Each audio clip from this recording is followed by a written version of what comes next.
Hi, this is Michael Buffer, and welcome to the BoxHard Podcast. Hello, everyone. This is Mikey Garcia. This the monster from the swamps, Regis Rougarou Program. Hey, what's up? This is King Carlos Molina, former IBF world champ. This is Michael, the Bounty Hunter, 2012 Olympian and your people's champ. This is Charlie Edwards, flyweight champion of the world. This is Fast Eddie Chambers, and you're listening to the BoxHard Podcast with my main man, Joey Coastman. Hello everybody and welcome to episode 202 of the BoxHard Podcast. I'm your host Joey Coastman. It's going to be a fun show this time. Well, every week I'd say is fun, I hope. But there's going to be a competition on this show. Also, we're going to dive through the review and preview parts. But of course, it's now time to welcome my co-host, the man himself. It is of course the elusive Mr. Ayaz Sumra. Ayaz, how you doing? I'm good, Joe. Yourself? Very good, my friend. Very good. Right, let's dive straight into the review part of the show. We're going to start here at the Fantasy Springs Casino. Last Thursday, this one was, by the way. Friend of the show, Blair Cobbs, managed to pick up a win. He remains undefeated. A 9th round KO of a scheduled 10 against the also undefeated Steve Villalobos. They both had identical records going in, 11-0 with one draw. But like I say, the victor, our good friend Blair Cobbs, very good fighter and very good personality. Also on that bill, we saw Luis Feliciano move to 13-0. He was able to beat another undefeated prospect, Gennaro Gamez. He's now 9-1. It was a unanimous decision over 10 rounds there for Feliciano. Moving out now to the Central Park Community Center in Broken Arrow, which is in Oklahoma, USA. Prospect at welterweight, I believe he's fighting at now. Jerome Ennis, 22-0, now 23-0. He actually made his opponent retire on his store after the very first round. His opponent, Franklin Mamani, 23-6 with one draw. Mamani was down in that first round. Also on the bill, Shojahan Ergashev, a guy that got a questionable win over our friend Michael Fox. He's now 17-0. It was a TKO in the fourth round against Abdiel Ramirez, who's now 24-5 with one draw. Ramirez was down in the second round, and like I say, the TKO came in round 4. And Vladimir Shishkin moved to 9-0. It was a win against DeAndre Ware, a TKO in the 8th round there for Shishkin, now 9-0, like I say. Moving out now to a bill that took place at the Takeda Teva Ocean Arena in Nagoya, Aichi, Japan. We have to mention over here, Kosi Tanaka, 14-0 now, a defense of his WBO World Flyweight title against Jonathan Gonzalez, now 22-3 with one draw. The TKO came in round 7 for Tanaka. A brilliant fighter, Tanaka. One of those small guys, one of those little guys that just doesn't get the recognition because the lower weights just don't get it for whatever reason. But I'd like to see him in there with the likes of, you know, some of the other flyweights in the world, some of the other world-level flyweights, like your Andrew Selby's, like your Charlie Edwards that we'll be talking about later on in the show. And moving out now to the Centro de Usos Multiples in Hermosillo, Sonora, Mexico. Over here, topping the bill, Juan Francisco Estrada. He was able to get the TKO in the 9th round against Dwayne Beamon, now 16-2 with one draw. And like I say, Estrada, that was win number 40 for him, the big 40. He's got those 3 losses. It was a homecoming. It was a defense of his WBC World Super Flyweight title. He didn't look all that good in the early kind of rounds. He didn't really look that impressive. I'm not quite sure if he underestimated Beamon or whatever, but eventually he did get the knockout, and you know, he started to take over a little bit late on. I think the experience obviously was with Estrada, and it seemed to play a factor there. Also on the bill, Shakram Giasov, good amateur. He's now 9-0. It was a knockout in the very first round against Darlis Perez. It was for the WBA International Super Lightweight title. Darlis Perez, very, very, very, very, very, very disappointing performance. We've seen him. He's a gutsy guy. And he got knocked out in a round, and to be honest, he got hit with a shot. It was probably about 30 seconds or something into the fight, and he gets hit with this shot, and he easily could have got back up, and he decided to stay down. So it was a bit of a quit job, actually, after just 30 seconds. So I don't really want to see Darlis Perez again, unfortunately. I feel like he really did take the easy way out there. So yeah, I don't like to see that in a boxing ring. Obviously, it's easier said than done. I'm sitting here talking about it. I'm not getting in there having a fight, but I didn't really like to see that there from Perez. I know he's got much more than that about him, and he just took the easy way out, so quite shocking there. Also on the bill, our very own Liam Smith picked up win number 28. He's got the 2 losses and the 1 draw. He took on Mario Lozano, a guy, like I say, with a decent amount of wins, 33-9 going in, but no real standout names in his wins, only standout names in his losses. He was actually TKO'd in 7 rounds, so a good win there actually for Beefy. Moving down the card once again, the bronze medalist in the 2016 Olympic Games, Filip Hrgović, now 9-0. It was for the WBC International Heavyweight title. He was able to TKO Mario Heredia in 3 rounds. Heredia now 16-7 with 1 draw. Like I say, Hrgović 9-0, ticking all the boxes. Also on the bill, John O'Carroll, friend of the show, now 17-1 with 1 draw. It was a unanimous decision over 10 rounds against Eliezer Valenzuela, 20-11 with 4 draws. Valenzuela, tough guy, not the best record, obviously, I've just said it there, but tough guy, and he kind of is one of those guys, he'll fight anyone. He looked good. I liked his hair and all the rest of it. His hair was brilliant. Jono's beard was brilliant. The fight wasn't the best, but Jono got the win, and it was expected to go that way. And moving out now to the Tractor Sport Palace in Chelyabinsk, Russia. One fight to mention on the undercard, actually. Between Alexei Papin, who was 11-0, I think he was a kickboxing world champion. He fought for the WBC Silver Cruiserweight title against Congolese fighter Ilunga Makabu, former opponent of Tony Bellew, obviously the brother to Martin Bakoli. And it ended up being a majority decision after 12 rounds in favour of the African fighter. One judge obviously had it a draw, 114-114, and the 2 other judges agreed, 115-113 in favour of Makabu. The right man won. I was happy to see that, because it was a close enough fight where I think they could have probably jobbed him on the cards if they wanted to, because it was real close. But I certainly think the right man won.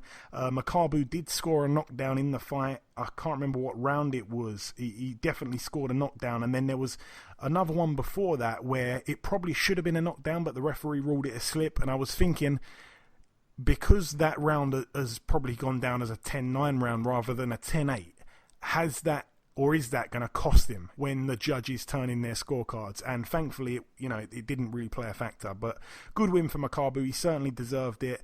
And I want to see Papin again, because he's a tough guy and he's got a good tank. He probably had the better tank of the 2, and I just couldn't believe it went the distance, because Papin, I think, was 11-0 with 10 knockouts, and obviously Makabu, I think he'd only been the distance once. So both men had only been the distance once, and they're both huge punchers, and I just thought there's no way in hell this goes the distance. I thought that Makabu would get the knockout, but no, it actually went the distance, and like I say, the right man won. But no shame there from Papin. It was a big step up for him. He hasn't been a pro for too long. It was a huge step up in terms of levels there. And obviously the main event now, Ayaz, I'm going to throw it over to you first. Sergey Kovalev remains the champion, the WBO World Light Heavyweight Champion. A defence here. He's now 34-3 with 1 draw. A TKO against a very gutsy Anthony Yarde, friend of the show. He loses his O, and he's now 18-1, but boy oh boy did he leave it all in the ring. Brilliant performance. I mean, what can I say? Hats off to Anthony Yarde, great fighter. To be fair, it was experience versus the younger man, and obviously this time experience won. With me, I think personally, I think Anthony Yarde from the first round, you can see Kovalev was landed the jab. Second round landed the jab. Yarde wasn't really doing much. To be fair, it was going one way until the 8th round. That's when Yarde came out, and Yarde was hitting him everywhere. You can tell that Kovalev was actually hurt in the 8th round, and I thought Yarde was going to get him out. I remember in the 8th round, obviously Yarde, Kovalev's trainer, going like, one more punch he lands on you, I'm pulling you out. And obviously that didn't happen. Obviously Kovalev regained his energy back. Obviously Yarde from 9th round, you can tell he was really gassed out. He burnt out all that energy out in round 8. And round 10, another Kovalev round. Kovalev was just hitting him really good. And then 11th round, you can tell Yarde was fully gassed out, and then Kovalev landed that jab and knocked Yarde out. I congratulate Yarde very big time. He fought a guy that was basically one of the best fighters he's fought a lot of good guys and beaten a lot of very good fighters. And you got to give hats off. You got to give hats off to Kovalev as well. A lot of people thought he was going to lose. Many people thought that come fight week, a lot of people were analysing between Yard and Kovalev, and they thought that Kovalev was actually going to get stopped. And obviously, they thought he's aged, but age for me, you can tell that age did not catch up with Kovalev. But like I said, it's another win for it's a big win for Kovalev. Yard, obviously, he's going personally. If I was him, I wouldn't have taken the fight. I would have taken the fight like 2-3 fights later, and then I reckon Yard would have beaten Kovalev. But I mean, Yard will come back. For me, I think Yard should go for European Championship and get a couple of big 10-rounders, fight at least another name, 2-3 fights and go again. And I think that's what Yard should do. Obviously, even how he said he hasn't got an experienced team. His team did very, very good. Tunde Ajayi, very brilliant coach. But I mean, you win, you lose. So in my opinion, Yard take that as a positive. Look, he's gonna come back as a stronger fighter, and I think he's gonna win a world title. Yeah, still a young man, and he'll certainly learn from that, you'd feel. I'm going to just analyse the fight round by round. I don't really do this too often, but the first round was a cagey round. I mean, my heart was racing because I was just so emotionally invested in it, knowing Yard, on a personal-ish kind of level. He's a good guy, and I was so emotionally invested. It was like Fury Wilder all over again. Like, that fight just meant the world to me, and this fight was of similar kind of importance, if you like. I really wanted Yard to win, and like I said, it was a cagey first round. Yard did seem very relaxed. I was happy to see that. I was happy to also see him let go of his own right hand a couple of times, but no one really landed anything too meaningful. I mean, Kovalev already was jabbing nicely.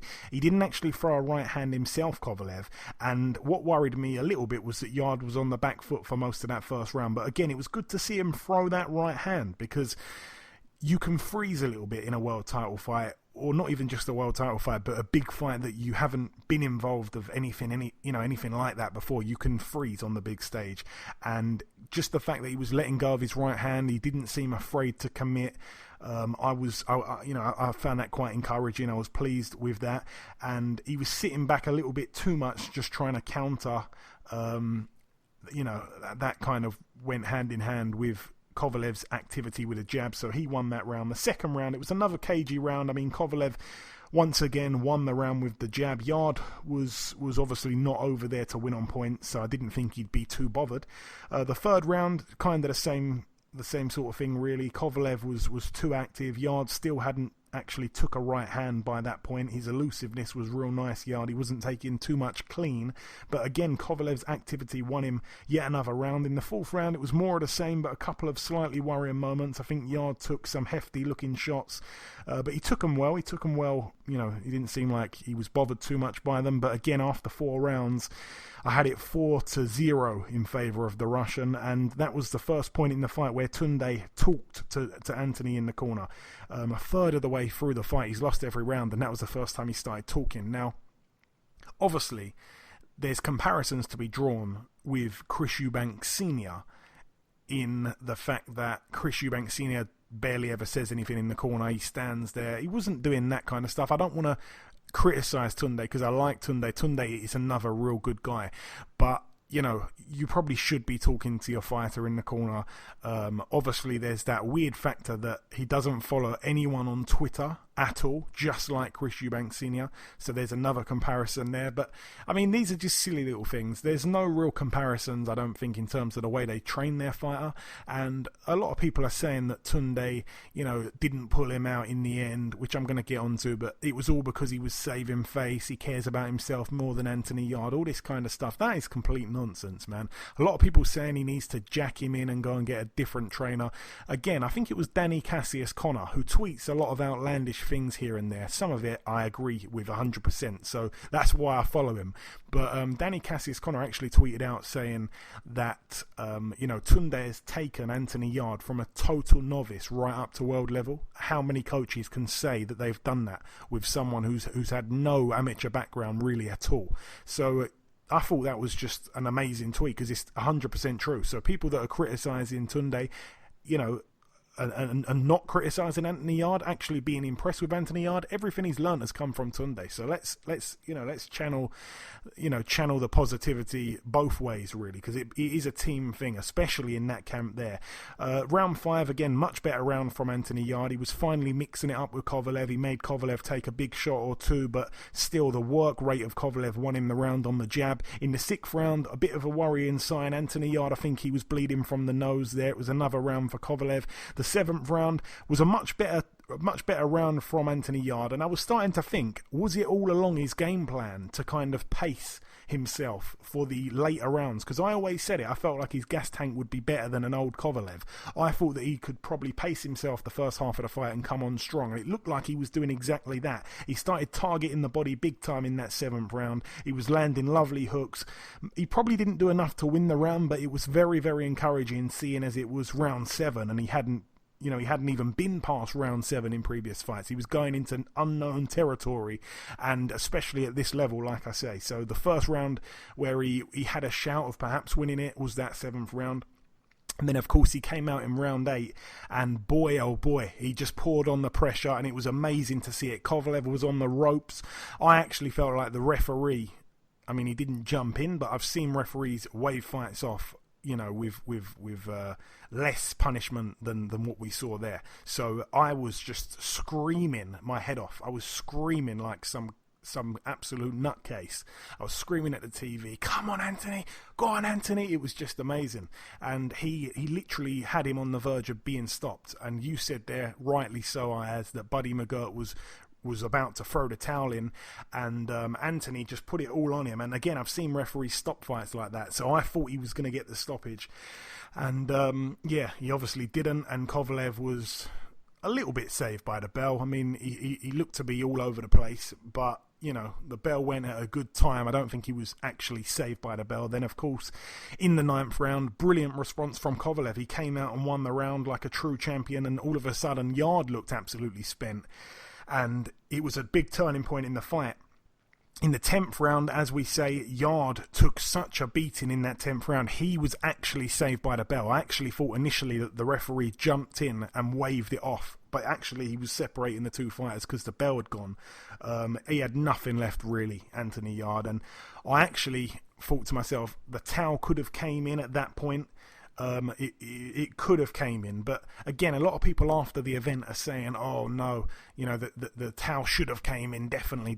But I just felt at the time it could have came in, but we're all experts after the event, and I'm not sure I would have thrown it in if it was me, because Steve Bunce in the post-fight interview highlighted it's not like you're putting him back out for another round and he's just a boxer and he's going to box and move. He's a banger, Yarde. And we saw, this is a key factor that no one's talked about, when Anthony Yarde had Kovalev going and he was about to get knocked out, Anthony Yarde finished himself. He absolutely emptied his tank.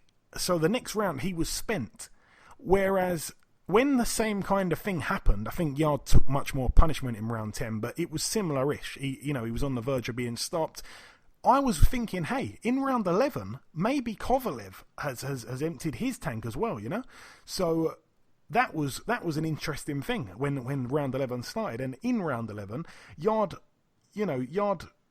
did actually fight okay in the early parts of it, but he was fighting on pure heart. He didn't recover at all from being hurt in the 10th. He was absolutely done. Exhaustion was the main factor there, and he obviously ends up getting knocked out with a jab that he basically jumped into. So he was gone. He was on the floor. And also in that round, he got thrown on the floor by Kovalev, and he hit his back pretty hard on the canvas. He's a big lump, Anthony, and it seemed to knock the air out of him, kind of thing. I think that was another, to climb up off the canvas after being thrown down like that. That takes a bit of energy out of you. That kind of zapped him a little bit as well. He got that little zap there, and that probably played a little part in him being even more fatigued when he got knocked down. The referee jumped in. Obviously, it was a definite, a fair stoppage. I can't remember if he counted to. Did he count to? I can't remember. But anyway, yeah, he took a bit of a beating in that 11th round. It was sad to see, and I think it was Gamal Yafai tweeted out, "I can't help but think Buatsi would have stopped him in round 8." And it's like, would Buatsi have even got to round 8? Like, you can't just assume people are going to do these amazing things in the pros. He hasn't beaten anyone yet. And prior to this fight, neither had Anthony Yarde. Anthony Yarde proved here that he can hang with these guys. He's right up there on the world level. Our best two light heavyweights in Britain, whether you like it or not, our best two are Callum Johnson and Anthony Yarde. They've both fought for world titles. They've both had the champion going. I mean, obviously Johnson was able to put Beterbiev down on the floor, but Yarde almost had Kovalev out of there. And both men obviously ended up getting knocked out after that. But, you know, they've proved that they can hang with champions. Buatsi's yet to do that. Anyone else on that domestic scene is yet to do that. So let's just hold our horses there. Definitely, Yarde has proved himself there, and he's answered a lot of questions. We know that he's got a real good chin, even though a lot of people were doubting that. And he's got a good gas tank. I actually felt like Kovalev got a second wind, whereas Anthony just had a first wind all the way through. He didn't regain anything. He just seemed to tire. And if a second wind would have came in the later rounds, it could have been different, but it just didn't. You know, smart fight fought there from Kovalev. He didn't overexert himself when he was winning with a jab. He didn't try and hurt him early. It was a clever fight. Great tactics from Kovalev, and again, that post-fight interview was brilliant, where he came over and said to Anthony Yarde, he's going to be a champion for sure. That was a real touch of class there. But yeah, that's about everything with that one. We went to the predictions on it. Obviously, Ayaz, you went with Anthony Yarde to win by knockout. I went with Kovalev to win by knockout. So did the listeners. I hoped I'd be wrong, but you know, we both gained a point there, sadly. But yeah, moving out now to the final bill to review. It happened at the Burt Ogden Arena in Texas, USA. This one was on Fox Sports 1. We got to see top of the bill, friend of the show, Brandon Figueroa, move to 20-0. It was for the interim WBA World Super Bantamweight title. He got a defense there, Figueroa, against Javier Chacon, who's now 29-5 with one draw. A knockout in the fourth round for Brandon Figueroa. Again, I've said enough words on him last week. Very, very exciting. Exciting style, fan-friendly style, good guy, very humble, and he's got a bright future, and he's just blown a guy out of there once again. So big fights for him down the line, and certainly one to watch. Figueroa really on the verge of fighting for a full world title rather than keep defending his interim. But yeah, very good fighter, certainly one to watch, and congrats to him. But that's about everything for the review part of the show. Just before we wrap up part one, the last thing to do is to welcome our very first guest. Ladies and gentlemen, please welcome one of the very best trainers that Britain has to offer. It is, of course, Mr. Peter Fury. Peter, welcome back on the show. How are you, man? Yeah, I'm good. Just relaxing now. All the hard work's been done. Looking forward to fight night. Absolutely. And like I say, we haven't spoken for quite a while. It's been about 17 months. I think it was just before Hughie's fight against Sam Sexton. But as the saying goes, ladies first. I want to ask quickly about Savannah Marshall. She's now signed a deal with Matchroom. Onwards and upwards, I'm guessing, for her now? Yeah, very much so. Savannah's a fabulous talent. And we're looking forward, hopefully, getting this fight out of the way on the 31st. She's going to fight again on the Newcastle show. And I do believe Eddie's told me that's going to be a final eliminator for the world title. So she should hopefully get a world title shot, preferably this year. Excellent stuff. And like I say, your son Hughie takes on Alexander Povetkin on Saturday. It's another massive fight for Hughie. Now, I know Hughie would fight pretty much anyone, but as his trainer, as his father, was there any hesitation from you in accepting this fight? Because there's no doubting it's a very tough one, especially for his first fight with Matchroom. Yeah, I think there's no doubt whatsoever. You know, these are the type of fights we want. And, you know, if you want to do good things in boxing, you know, you've got to step up, and, you know, and this is Hughie's time to show the world what he's capable of, and there's no better platform to do it on. So not only was it a big announcement to go with Sky Matchroom Boxing with Hughie, we thought what a way to announce it and take one of the best fights out there. So that's what we've done. And where is Hughie at in your mind, Peter? I mean, obviously he made the gallop to world level. I personally thought he beat Joseph Parker, but he didn't get the decision. Then he dropped down to British level and proved that he's miles above that level, really. And then, of course, he boxed Pulev. I know the circumstances with the cut before and during the fight played a big part, but obviously he came up short that night. Right now, is Hughie European level? Is he world level? Where do you believe he's at? I believe on, let's just see, what he does on the 31st, and then everybody can make their mind up. I think he's been on a world level for a long time, and people just underestimate his ability. He is a quality boxer. He is a quality boxer, so it's going to be interesting. But he's on the world stage, and he belongs in these kind of fights. And on the 31st, this Saturday, people are going to see why. And when Hughie signed with Matchroom, it really did take a lot of people by surprise, myself included. When he signed to Povetkin again in his first fight, people were shocked. Is there a rush to get back to world level? Because, you know, Hughie's still so young and everyone seems to forget that, probably but yourselves. Yeah, he is so young, but let's put it this way. There's no rush to get him back anywhere. It's where he's at and if he's ready. And he's ready for the big fight. So, you know, there's no rush with a 24-year-old.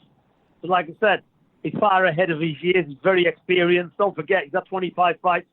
He fought for world titles, world title eliminators. He's been in some good opposition already. So he ticks all the boxes. So like I said, these are the fights where this is the level he's at, and this is why we picked this fight. And what should we expect to see from Hughie on Saturday night? I'm not asking you to divulge the game plan, but I'm guessing his most important weapon, particularly in this fight, will probably be his jab, which is a great jab. Yeah, he's got a great jab. He's got to do a lot more. So I think we're going to a lot of rounded off with Hughie Fury. He's going to tick it. Like I said, I keep saying tick the boxes, but he's going to let his shots go a lot more. I'm going to see more of a polished fighter, you know, so there's going to be a lot more people going to see what they've not seen before in him. So, like I said, it's going to be very interesting. People's going to see how he's progressing and how much more mature he's getting in the ring. And a win over Povetkin. What would you want next for him after that, Peter? Or are you not really looking that far ahead? I want to look that far ahead. With these serious fights, it'd be a fool to do that. So let's get this fight out. Just see where we are. And I know that when Hughie was getting ready for Parker, you'd have watched the Parker-Andy Ruiz fight multiple times, so you probably weren't as shocked as others when Ruiz pulled off the upset against Joshua. The rematch happens December 7th in Saudi Arabia. Who wins that rematch for you, Peter? Hughie was due to fight Ruiz before he opted to fight Parker. So we know all about Ruiz. I've known of him for quite a long while. I think he's a very, very good box fighter. You know, and like I said, he trains properly. He's a series contender. So it's like I've said, if Ruiz properly dedicates and he trains like a champion and he really wants to keep hold of the belts, then I think this fight in Saudi is a genuine 50-50 fight. It can go either way. But I think if it goes to his head a little bit and he cuts corners in training and he believes the hype that he can just blow Joshua away again, then Joshua will come away with the victory with pretty much ease. Joshua has to just focus on getting the belts back at any cost, not rather just pleasing the public. He needs to just do his own thing, and box and be central. Did you happen to see any of, because you just said there about Andy Ruiz obviously having to take this fight so serious, real serious in the rematch. Did you see any of the videos from his birthday party the other day? They were quite hilarious. Oh man, Peter, honestly, he had naked women with sushi all over him. It was just crazy. He's really partying hard for his birthday there. Hopefully he's training hard. Any closing words, Peter, at all, just before I let you go to our listeners? Like I say, we haven't spoke for a while. Any closing words from yourself at all? Yeah, I hope the fans enjoy a good night of boxing, and I wish all the fighters on the bill good luck, and for every fight, the main thing is to come out healthy. Fighters are not seriously injured. That's it. Well said, Peter. Listen, it is always a pleasure catching up with you. I truly mean that. Thank you so much for your time, and best of luck with Hughie on Saturday night. No problem. All the very best. Okay, now it's time for part 2 on this week's show. This part, of course, the news part of the show. Ayaz, take it away. Dave Allen will return to the ring on October the 19th on the Robbie Davies Jr. vs. Lewis Ritson fight. Yeah, obviously fighting on the undercard. No opponent just yet for Dave Allen, but a return to the ring even sooner than David Price has returned after David Price come out the victor in that fight there.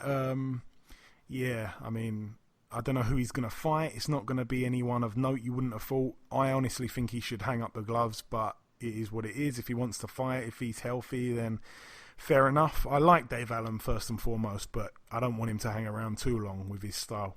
Final news that Tony Yoko will face Michael Wallace in the heavyweight clash on September 20th in Nantes, France. Yeah, Michael Wallace, a guy who, if I'm not mistaken, was an undefeated prospect until he bumped into Christian Hammer. Christian Hammer fought him before he fought Luis Ortiz, if I'm not mistaken. So yeah, he lost his O to Hammer. Then he went on to take a fight with Efe Ajagba, and he lost to Ajagba by knockout in 2 rounds. So that kind of showed there he's not really as good as his record looked at the time. I think he was 19-0.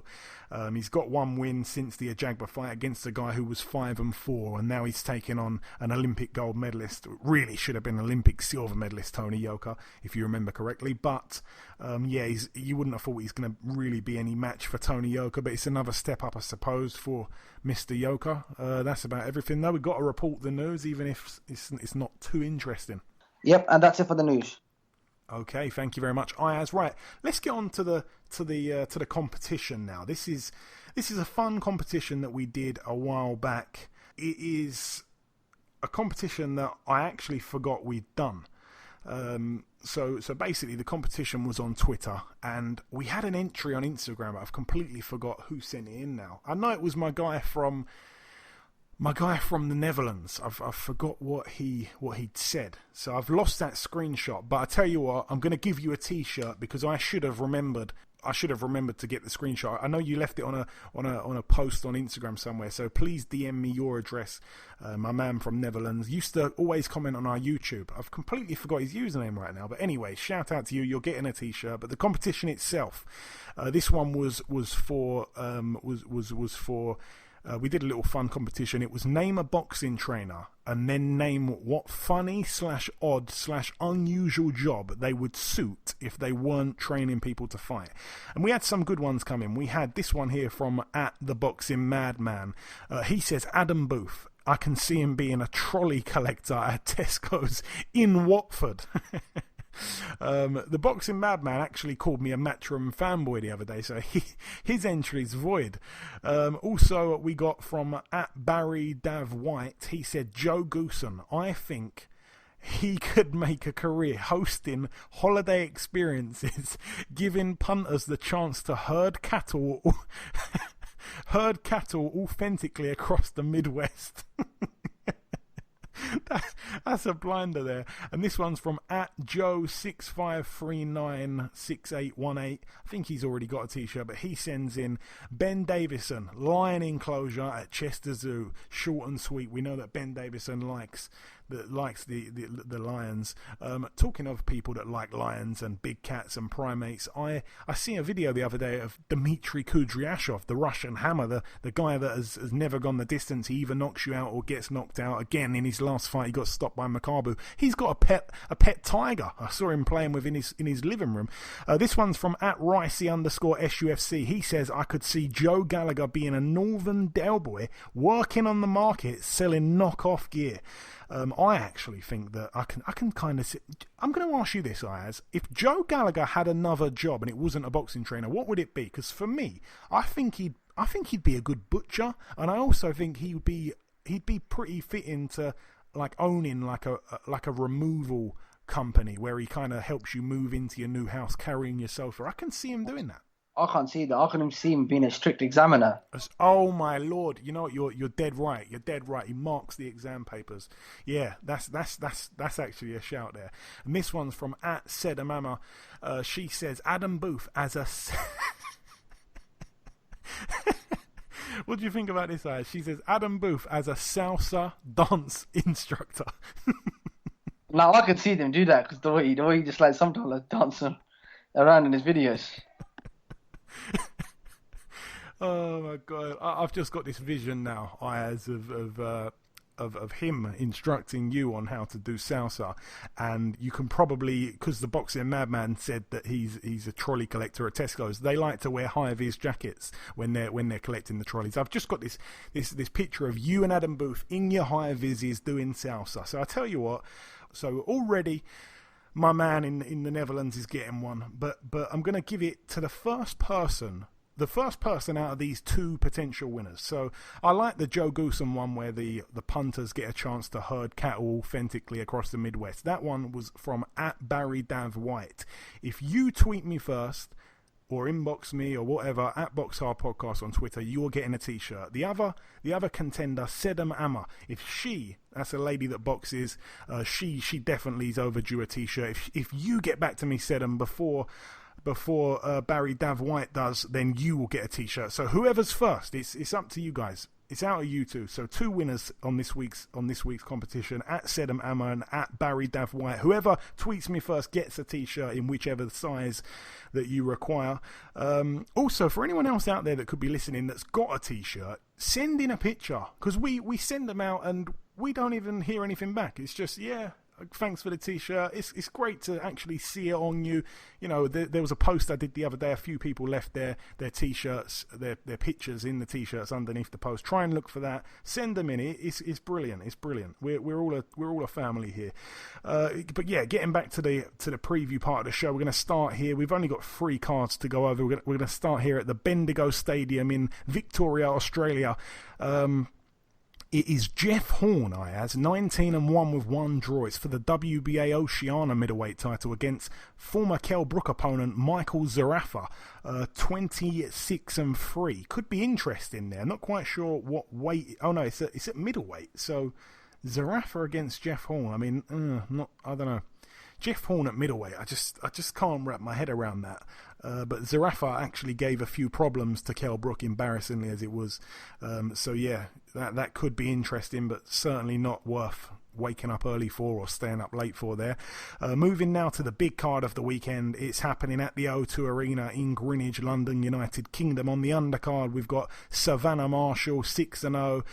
She hasn't got an opponent just yet. Also on the bill for the vacant WBA International lightweight title, we've got James Tennyson, 24-3, former world title challenger. He takes on Atif Shafiq, 21-2. That's a 10-rounder there. I'm expecting Tennyson to probably get the knockout. Shafiq defensively is actually pretty good, but Tennyson's so strong at that weight, you know, at lightweight. In fact, he's moved up, actually. I think he was at super he was at super feather before, so that'd be interesting, actually. Also on the bill, we've got Joe Cordina, 9-0. He fights for the British lightweight title against Gavin Gwynn, 11-0. Somebody's must go. It's a Welsh bit of Welsh beef, I suppose, right there. Not Mexican beef, but Welsh beef over 12 rounds there. Also on the bill, Josh Buatsi, 11-0. He takes on Ryan Ford, 16-4, the Canadian fighter. I think he's in his mid-30s. He originally, a long time ago, I think he was 14-0 undefeated. He was supposed to take on Anthony Yard, and then he pulled out, and he ended up having a few losses in a row. He's really not as good as what we thought he was when he was 14-0. He's in there against Buatsi. You've got to put £100 on Buatsi to win to get £1 back. So not close in the eyes of the bookies there. Also, Hughie Fury, 23-2. Obviously, we spoke to Peter Fury earlier on in the show. He's going for another win here against Alexander Povetkin. Povetkin, 34-2. Obviously, those 2 losses have came to Joshua and to Vladimir Klitschko. So if Hughie Fury, a non-world title holder, can actually get a win over Povetkin, even if he is up in age, it's a huge statement. That one's going to be really interesting. We've actually gone to the predictions on that, Ayaz. How do you see it? Hughie Fury against Alexander Povetkin. Oh, that's a very tough fight. But if I'm going to go with a win, I'm going to go with Hughie Fury to win by points. I'm going to agree with you, Ayaz. I think Hughie Fury is going to probably make it boring. He's going to have to use his feet a lot. He's not going to want to let Alexander Povetkin get on the inside. He's going to have to keep moving away from Povetkin's big left hook, and I can see him just jabbing his way to a points win, actually. But the listeners are going with Povetkin by knockout. So hopefully that doesn't happen. Obviously, Hughie Fury, friend of the show. Also on the bill, Charlie Edwards, 15-1. It's the defense of his WBC World Flyweight title. He takes on Julio Cesar Martinez Aguilar, 14-1. Aguilar, obviously the guy in his last fight, knocked our very own Andrew Selby out, Ayaz. So Charlie Edwards, credit to him for taking on this guy who knocked Andrew Selby out. How do you see this one playing out? Tough fight that's gone under the radar. I think it's a tough fight, but if I'm going to go with him, I'm going to go Charlie Edwards to win by points. Charlie Edwards on points. Yeah, I'm going to agree with you. I just don't want this guy to land a similar kind of body shot that he landed on Andrew Selby, because this guy is actually coming off 1, 2, 3, 4, 5, 6, 7, 8 stoppages in a row. So he's quite a tough guy. And the one guy that gave him a loss, it was actually on his debut. He avenged it. So you may as well say he's undefeated, you know. But yeah, Charlie's big for flyweight, and he just needs to box and move. A typical kind of Charlie Edwards performance, really. I think Charlie Edwards is very good boxing on the back foot, boxing at range, whereas Selby does sometimes like to get a little bit lazy with he's got brilliant footwork, but he likes to get a little bit lazy, get a little bit too involved sometimes, and stand there a bit square on, likes to kind of trade sometimes, and you know, it's got him in trouble. He was on the deck against Rosales doing that, but you know, he didn't fight a great fight there. He went out there, not enough time to adjust to the climate and the high sea level and stuff like that. Not really making excuses. It was a perfect shot, and it was placed brilliantly by Martinez Aguilar. So that's a tough fight there for Charlie Edwards. But topping the bill, Vasily Lomachenko Ayaz for the vacant WBC, the WBA Super, and the WBO World Lightweight titles against our very own golden boy Luke Campbell, friend of the show. 20-2 Luke Campbell. Obviously, those two losses, 1-2 to Ivan Mendy, which he came back and avenged, and the other two, Jorge Linares, in a fight that was very close. He probably just missed out because he was on the deck early. I think it was the first round, and that's probably what cost him really from winning the fight. So yeah, very good fighter, Luke Campbell. And I'm just going to say my little piece here. Luke Campbell is absolutely huge for lightweight. Lomachenko, you know, he's boxed at lightweight. He's had a little bit of trouble there with Pedraza. He had a little bit of trouble with Linares. He was on the deck himself. So Linares has put both of them down, actually, which you can't say for many fighters. But yeah, Lomachenko hasn't looked his dominant self like he was in the lower weights. You know, he's a bit small, really, for lightweight. And, you know, he's had the trouble there. Obviously, he beat Crolla with ease, but he's had the trouble with Pedraza and Linares. And I just think against... you know, a guy as technically good as our very own Luke Campbell, and because he's so big for the weight, I don't see many people talking about the size difference. The size difference is enormous, so I think it's, you know, I can't really go against Lomachenko because he is just a complete phenom, but I don't think it's going to be as wide as what people think. I think Lomachenko wins, but wins on points. In a toughish fight, I think Luke's going to have to go to Lomachenko's body, which is a great shot. He likes to go to the body, Luke, and he's a brilliant fighter. So I'd love to see him do it, but I just think Loma's going to get it on points. The listeners think that Lomachenko's going to get it. By knockout. And also for the Edwards fight, the listeners also agree with me and you as they're going Edwards on points. So yeah, how do you see it, Lomachenko and our very own Luke Campbell? Well, Lomachenko's a technician when it comes to boxing. Luke Campbell's much bigger than Lomachenko, obviously, size-wise, height-wise, reach-wise. But obviously, you know, Lomachenko, he's technically gifted and like a magician, and he's a technician when it comes to boxing. So if I'm going to go with a winner, I think it's going to be a game of chess. But if I'm going to go with a winner, I'm going to have to go with Lomachenko to win by points.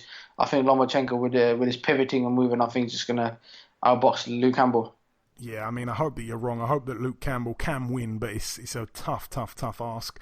So much so, because the people that follow the BoxHard podcast are not idiots. The people that follow us on Twitter know what they're talking about. And looking at the poll, no one, actually 0% of people went with Campbell by knockout, and only 3% went with Campbell on points. We had 62% Loma by knockout, 35% Loma on points. So that's how one-sided our followers and listeners see that fight. So that was a bit worrying seeing that. But I think it's closer than a lot of people think it will be. But again, I hope I'm wrong, but I think Loma will win on points. But yeah, it's just brilliant to have someone who is just a phenom, arguably one of the best in our generation for sure. You know, in this generation, he's just unbelievable.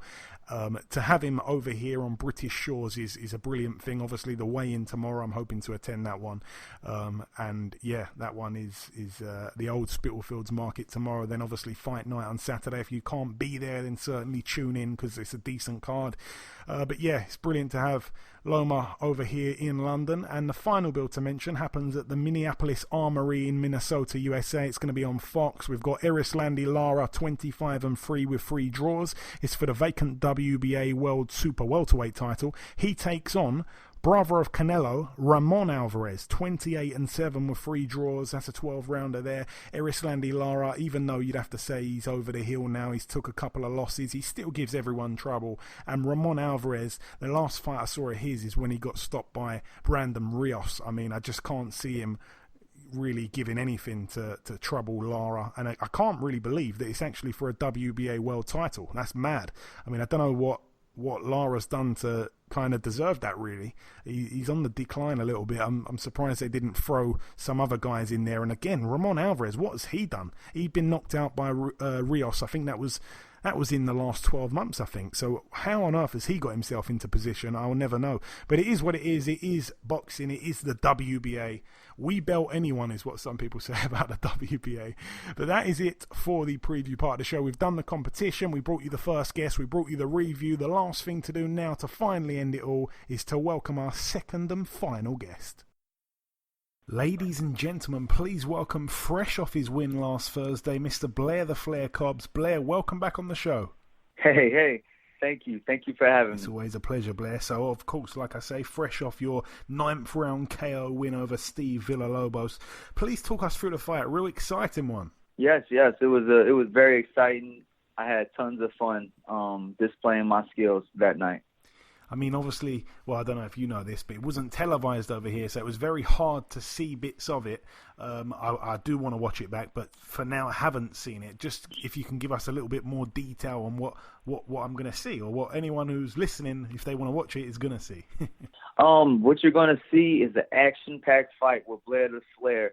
I describe it as more so like a night at the theater. It's action-packed with highs and lows. It's just beautiful. What you have here is me boxing brilliantly off the, in the beginning, in the early stages. Then it starts to break even, and then I get knocked down. I get knocked down in the 6th round, and then I have to battle through diversity to fight back and win a tremendous knockout performance in the 9th round. And I did actually see the finishing shot. I mean, you caught him with a beautiful right uppercut that made him do the moonwalk, if you like, back into the ropes. So a brilliant finishing shot there. Would you say that's probably the most exciting fight you've had so far as a pro? Perhaps your favorite, even? I think so, because it displayed a lot of heart, a lot of determination. It showed people the true nature of greatness when it comes to boxing. And I love the fact that I had the opportunity to display those abilities in those talents in the ring with such a fighter as Villalobos, an undefeated fighter. Yeah, of course, identical records going in. Now, we last spoke back in March, so I think it was just after the Carobian fight. You also, in that time, boxed Robert Redmond. Another routine win for you, that one there? Yeah, well, all 3 of those fighters are undefeated. Redman was technically undefeated too. He just was on the back end of some bad, some controversial decisions, judgment. Judgment decisions. But that's 3 back-to-back undefeated fighters that have not only displayed tremendous skills, but displayed tremendous heart and dedication to the sport, and had an incredible show out. And what is the plan? Because, incredible performance. Yeah, for sure. And what is the plan, Blair? Because you're being matched up with these guys that are, they're fellow prospects. They're kind of at similar stages of their career, still on the up. Are we going to see you perhaps in the near future with someone that has more experience than you, rather than fighting guys that are at the kind of same stage? Like I say, are we going to see you with more experienced guys in the near future? Well, these last 3 fights were my breakout fight for the the biggest breakout year. My next few fights most likely will be against people that have a lot of experience, but maybe definitely not as tough as the last 3 fighters. But I look forward to not too far from now looking on getting a world title very soon. I'm developing myself and developing my brand, developing my my character and my persona. Blair Cobbs is a must-see television special. Blair Cobbs is going to be a household name, and I look forward to putting on big shows with some of the top welterweight fighters and even higher. And when in the weight classes. When do you plan to box next, Blair? Will it be once again before the year's out? I believe so. We should have at least one more fight before the year is up. I'm still in negotiations, making sure that everything's okay as far as my health, and then also just seeing what else is on the table. We're running out of options as far as prospects. I done demolished 3 of them. And of course the welterweight division, has changed ever so slightly since we last spoke. It was a great fight between Manny Pacquiao and Keith Thurman. Manny got the win, a guy that you've admired for many years. We've also got to look forward to Spence and Porter, that one coming up soon. How do you see that fight playing out, Blair? Oh man, I don't know. I would love to see how it play out. I haven't seen too many people that were able to test Spence. I believe this will be a really good test of his skills and his determination as a world champion. I know we already know how Shawn Porter is going to come in, and he's just going to come in with a whole lot of pressure, a whole lot of power. But I love to see what's going to happen. Me personally, I think that Spence might edge him out with technique and boxing ability, and he's gonna. Me personally, I think in my mind that he's gonna try to create distance by backing up and landing nice, solid counter punches to stop Porter from just lunging in and creating mayhem like he always do. And I'm not trying to press you to call anyone out or anything, but have you got any kind of names on your radar right now for guys that you want to fight in the near future? It doesn't have to be next; it can be within the next 12 months. Anyone at all? I look forward to fighting any one of those fighters that we just spoke about. Even Pacquiao, I look forward to fighting any of those top fighters, those top champions in the near future. I look forward to fighting anybody that's in the top 10. I don't really have any names, but all of them are a target for me. And I want to ask you, Blair, what do you get up to in your spare time? I see a little clip earlier of you playing the guitar. You enjoy playing the guitar. What songs can you play on the guitar? Oh man, I play a lot of songs, and my genre kind of is pretty rangy. I love rock and roll. I love alternative. I love all kinds of music. I even play a couple little hip hop songs here and there, like Drake and stuff like that. I play a lot of things. Can you do the Narcos theme tune? Yeah, I could probably do that. I can literally pretty much play anything I want to play, honestly. Like I'm to that point where I could play almost anything. As long as I got enough time to actually practice, I could play pretty much anything I want. I like Stairway to Heaven. Sounds great on a guitar. That if you can do that, that's impressive. Yeah, I play that. I can definitely play that. Next time we do an interview, I'm looking to hear that one from you, Blair. Definitely. One of my favorite songs is from Leonard Skinner, called "Simple Man." Okay. That's a beautiful song. I love that song. Oh man. Yeah, I love "Hurt" from Johnny Cash, the Johnny Cash version of "Hurt." That's a beautiful song. I love all music. Definitely. But I'm very much in love with the old singers and songwriters back in the day, like Led Zeppelin and the Beatles and Jimi Hendrix. Oh, I love them all. You're naming all the old is gold. You're naming some brilliant musicians there. But definitely next time. Yeah, that's when. Next time I want to hear some of this. That was Blair, the golden years. Oh, for sure. But listen, Blair, just before I let you go, my friend, I want to give you an opportunity just to send out a final message to your UK supporters over here. Every fight you have, you seem to be gathering more and more followers from the UK. What's your message to your supporters from overseas? My message is to look out for me on Instagram and Facebook at Blair the Flair. And for more exciting content, look up BlairTheFlair.com.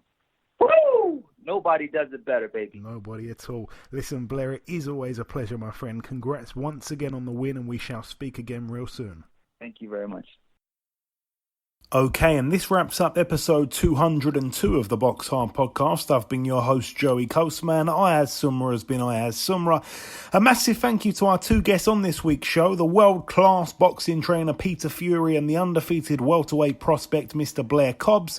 There has been one piece of news break whilst we've been recording the show. Friend of the show, Archie Sharp, he's had his next fight announced. It's going to be against Ireland's Declan Geraghty on September 27th on the undercard of Dubois vs. Tete at the Royal Albert Hall.